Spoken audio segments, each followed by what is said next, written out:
थांब, स्क्रोल करू नकोस. कदाचित हा संदेश स्वामी आज तुलाच सांगत आहेत.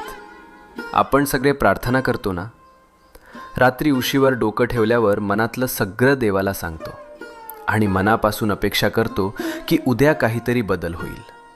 पण जेव्हा काहीच होत नाही तेव्हा मनात प्रश्न येतो, स्वामी ऐकतात का खरंच? ऐक, स्वामी नेहमी उत्तर देतात. फक्त उत्तराची वेळ आणि भाषा आपल्याला लगेच कळत नाही. जेव्हा काही आपल्या भल्यासाठी असतं तेव्हा स्वामी हो म्हणतात. जेव्हा ते आपल्याला दुखवणार असतं तेव्हा स्वामी नाही म्हणतात. आणि जेव्हा आपल्याला अजून थोडं मजबूत व्हायचं असतं तेव्हा स्वामी शांतपणे म्हणतात, थांब, योग्य वेळी देतो.